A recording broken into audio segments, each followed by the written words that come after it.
2 weeks in a row, getting used to it. I'm assuming you don't like getting used to it?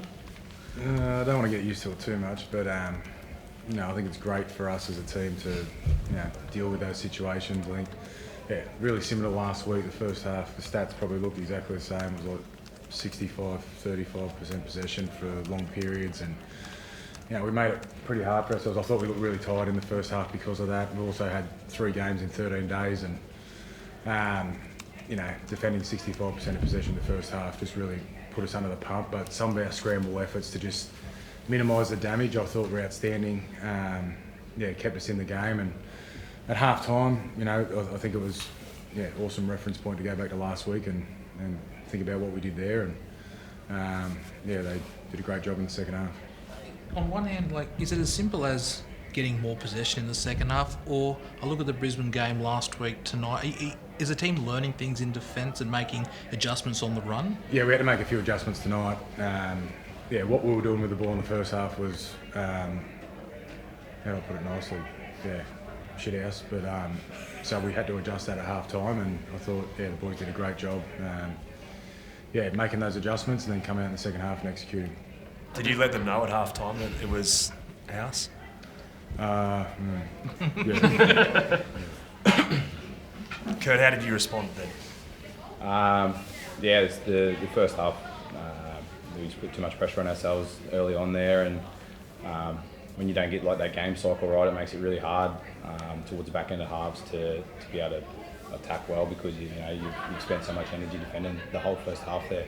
But like Ciro said, he let us know pretty definitely that it wasn't great, and made adjustments on the run. Cam, it was Stephen Crichton last week who sort of grabbed the game by the scruff of the neck, but Matt Burton looked like he did that tonight in the second half, just the way he sort of engineered that comeback. I thought Burton actually showed some good signs last week as well, but tonight, he just, what we wanted to do suited him, and he really attacked. I thought in the first half he did some really good things as well. He had a couple of kicks there and chased his own kick and was really competing really hard. I thought he was brilliant, but I thought our bench as well did such a good job. We lost Daniel early, Lipoy came on, and I thought he was outstanding. He just, the energy he brought onto the field, and then Bailey Haywood as well. He came on and sort of steered the ship as well during that period. So I thought they all did great.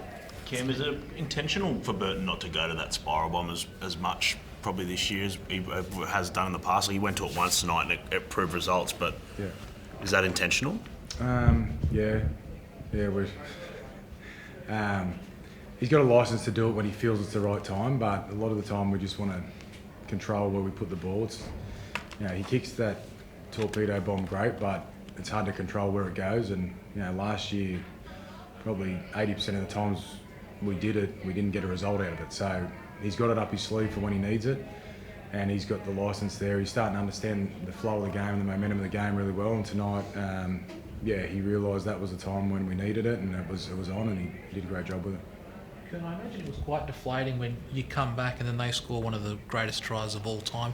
What does it say that you didn't let that concern you at all, and a couple of minutes later, bang, Birdo scores and you retake the lead straight away? I think after last week we kind of learned about the thing about ourselves that we're never really beaten. So we've proven that now 2 weeks in a row that we can come from anywhere. So it's given us a lot of confidence there. We weren't really flustered by it. We knew if we stuck to the process, then we'd probably come away with the result. Sarah, there are apparently a lot of people talking that Stephen Crichton, I don't know if he was placed on report or he was penalised for a high shot tonight. Any concerns as an Origin team getting picked on Monday? Any worries that he might be charged tomorrow? No. I wouldn't think so.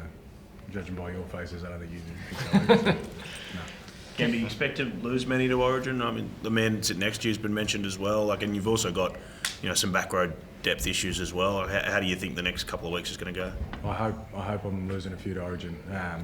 Critters, he's probably definite, and then Kurt I think deserves to be there. He's done a great job, and there's a couple others that have put their hands up and been mentioned. And I hope they get to play in that arena because I know they'll come back better players for us and better for the experience. And we are a bit short of depth at the moment. We've got a few suspended and a few injured, but it's a great opportunity for the guys that will come in if that's the case. Cam, can I just go back to that Mark Nolaney to us try? That'll be the highlight through a moment that probably gets played all year. Is there anything that you look at that you think your team can do to defend that, or is that just like a piece of absolute brilliance that if it comes off, they're going to score every time? Yeah, we could have done a bit better. Yeah, I'll have to have a look at how, but yeah, he probably had a bit too much time there to size it up and get it done.